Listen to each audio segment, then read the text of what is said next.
2 ഏത്തപ്പഴം ഉണ്ടെങ്കിലുണ്ടല്ലോ വൈകുന്നേരം ചായക്ക് ഒരു 10-15 മിനിറ്റിനുള്ളിൽ നല്ലൊരു അടിപൊളി നമുക്ക് ഏത്തപ്പഴം വെച്ചിട്ട് പായസം ഉണ്ടാക്കിയെടുത്താലോ. അപ്പോൾ ഉണ്ടല്ലോ നമുക്ക് ഇതുപോലെ 2 ഏത്തപ്പഴം എടുക്കുക. നമുക്കൊരു കുറച്ച് നെയ്യിലേക്ക് നമുക്ക് ഇതുപോലെ ഏത്തപ്പഴം ചെറുതായിട്ടൊന്ന് അരിഞ്ഞിട്ട് കൊടുക്കുക.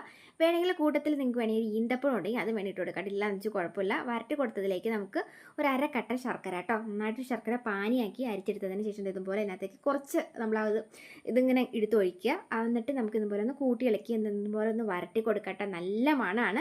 ഇതിലേക്ക് നമുക്ക് കുറച്ച് ജീരകവും ഏലക്കയും കൂടി പൊടിച്ചിട്ട് കൊടുക്കണം കേട്ടോ. അപ്പോൾ ഞാൻ പൊടിച്ചിട്ടിട്ടുണ്ട്, സ്കിപ്പായി പോയി, നിങ്ങൾ കാണിച്ചു തരാം കേട്ടോ.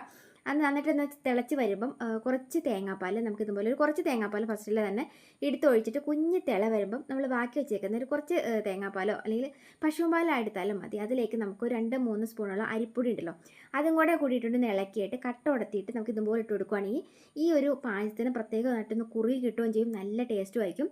ഇനി നമുക്ക് ഇതിനകത്തേക്ക് കാഷ്യൂ നട്ട്സും അതെല്ലാം മുന്തിരിക്കും കൂടി താളിച്ച് ഒഴിച്ചോട്ടോ.